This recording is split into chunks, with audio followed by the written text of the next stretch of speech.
guys.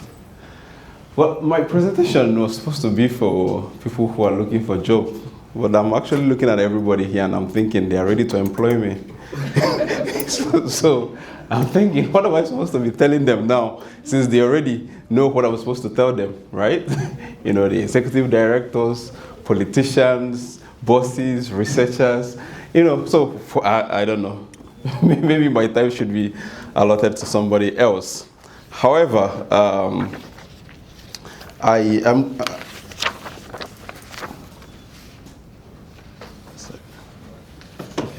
Everything good? So what I will be doing this afternoon will be trying to see how I can change everything I've planned for. Especially seeing that it's as important to communicate to the right people and the message, right? So I was supposed to speak on integration, employment, and social participation, as if I'm talking to people who are looking for employment, integration, and social participation.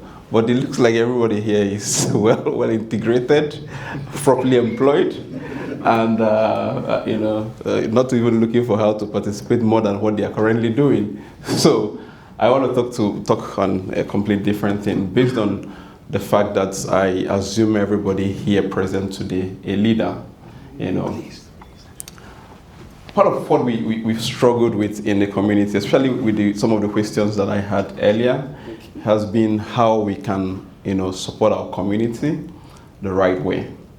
From the questions from when I came in and when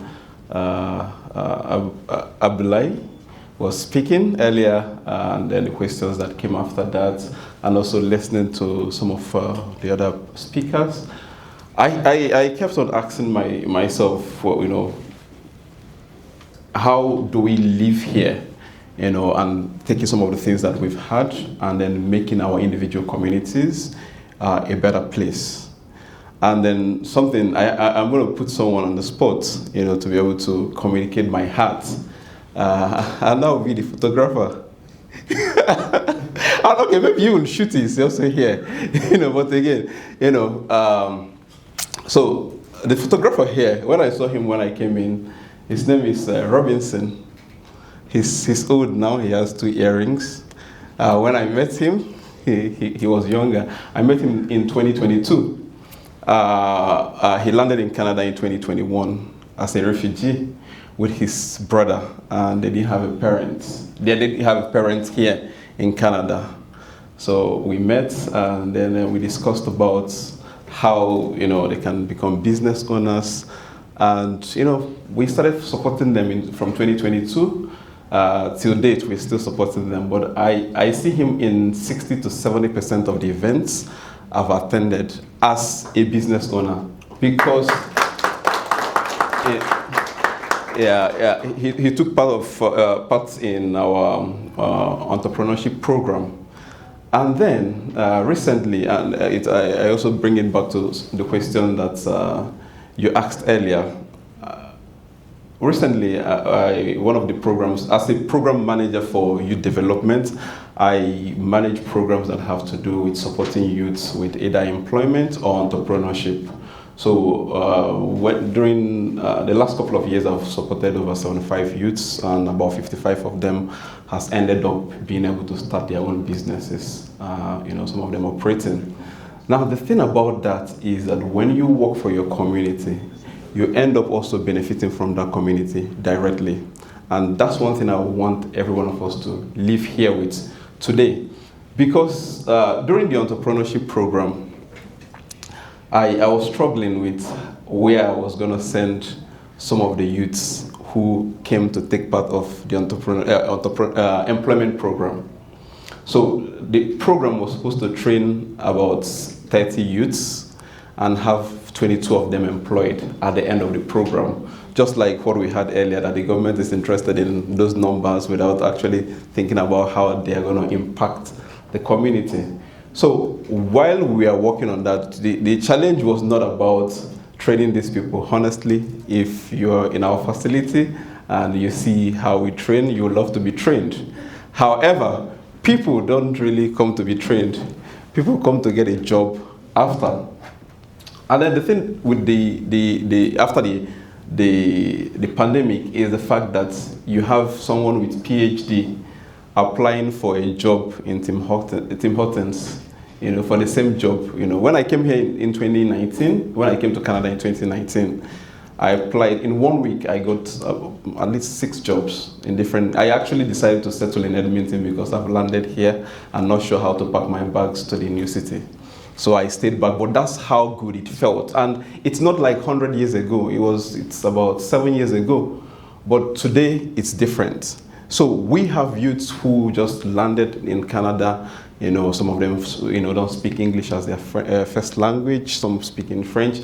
Some don't have the right qualifications and all of those things. So how do I train them and then also get them to go compete? So I thought about going back to the people who I have been able to support with learning how to become entrepreneurs. And funny enough, I have one of them too here. Another one of them, apart from him, have Shuti. So Shuti, please, can you stand, please? Yeah. So Shuti is the owner and CEO of Lumia Disability Services. It's a group home that supports seniors, and then also his partner owns Friends Caregiver. So between those two businesses alone, I was able to employ maybe 10, 11 people. Yeah, so that's to tell you that what we do as a community, if we take it serious to actually cause impact, it goes beyond the direct problem to creating, future solutions. Because if we just did the numbers, we didn't, graduate anybody with the opportunity and the funding we got from the federal government as it were. By the time we got another opportunity to train people to now get a job, we wouldn't be able to go back to them. And over 65% of the youth, we ended up, having 26 or 27 employed, and over 65% of them went back to some of the businesses that we've supported. So if you're going to live here with something today, like I said, I'm not going to go through all my slides because I was planning to speak with people who need integration, but they are not here today. So if you're going to live with anything today, it's the fact that change that you want to implement in your community, you should, like every opportunity you have to cause that change. Please don't miss it. Please don't miss it. If I send somebody to Shuti, for instance, for employment, and he or she is not employed because unfortunately they don't meet the standard, or they are not eligible for what they are hiring for, do you think they will come out, especially when they are from the same community? Do you think they will come out and say, "Oh well, I think it was racial profiling"?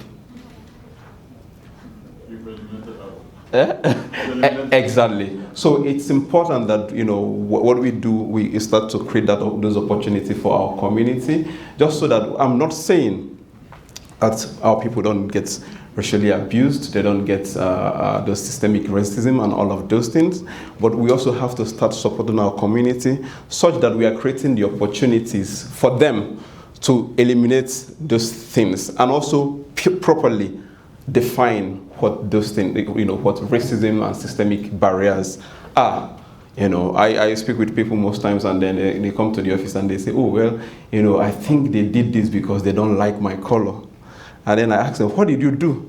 They tell me, and then by the time we finish, I will always ask the question: if you beat the traffic lights, and then you're given a ticket, and then a white man beats the traffic lights and is not given a ticket, what happened there? Who want to try before I round up?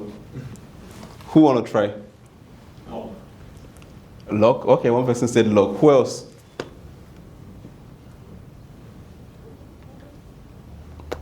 Nobody is thinking it's because, the other person is black. Well, the thing is, it could be a number of anything. But when we want to advocate for our people, let's make sure that we are doing the right thing first. So sometimes when I ask that question, I hear, "Oh, well, yeah, because the other person was forgiven because of their color." Maybe because there was not a police in that. Well, it could be a number of things. But my question now is, if you had when you beat the traffic lights, you hit somebody, and then you came down, it's a kid, and then you look at the baby, it's yours. Do you think the child died for racism? Then I don't get an answer.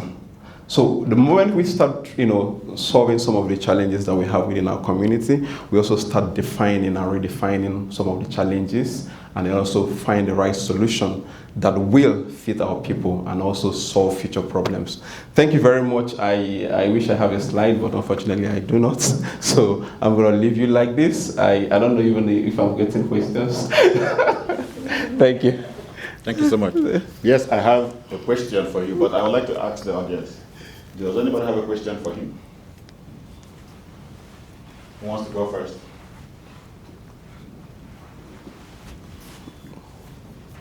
Okay, my question. Okay, somebody. I think you're brave. Thank you. Can you hear me? Yes, I can hear you. My name is Janet Umreni, and you say that you help people to find job, and I'm looking for a job.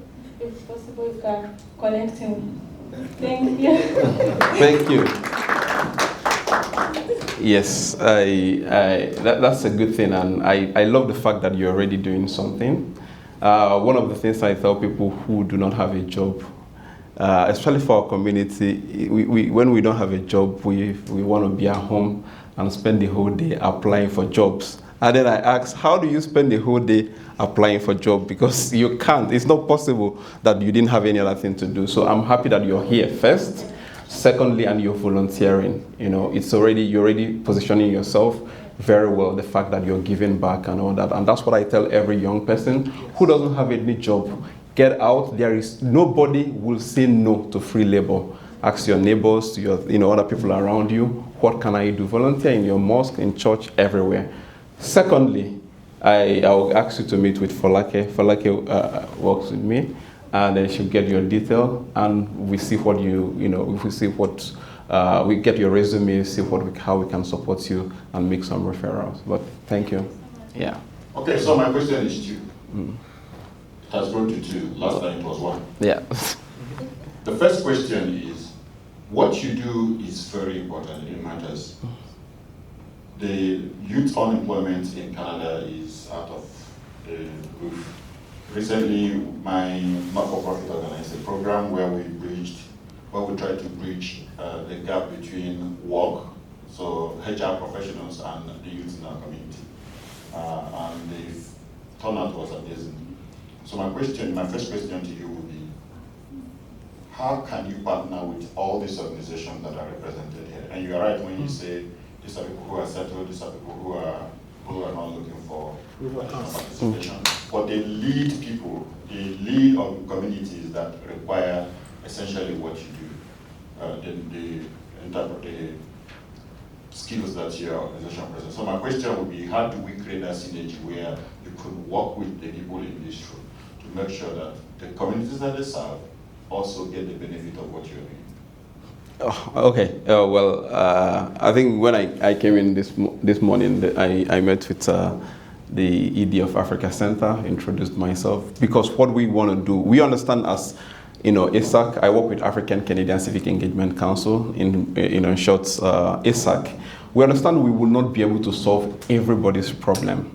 So part of what we do, based on our mandate, is also to support leaders of organizations, through capacity building and all of that. So we can support in different ways. We can help organizations. I think recently we just finished building a stability plan for the Yoruba Cultural Association of Edmonton, and different other organizations that we work to, help their leadership. So we can do that, and we can also support directly through referrals and all of that. So we can support leadership, we can support the organization within their own organization, and we can also support through partnership and referrals. Yeah. Okay, thank you. So last question.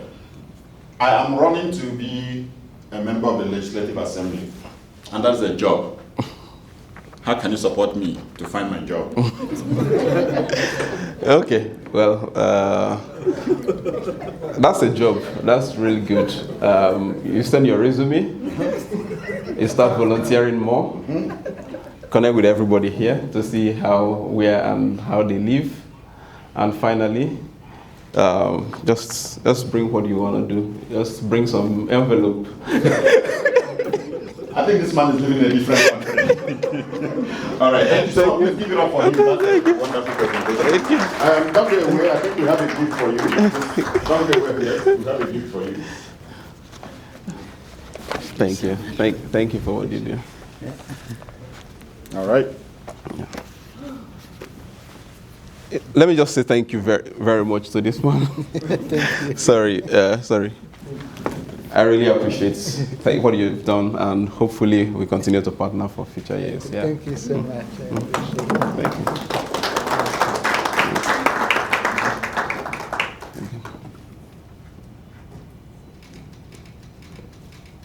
Thank you. All right.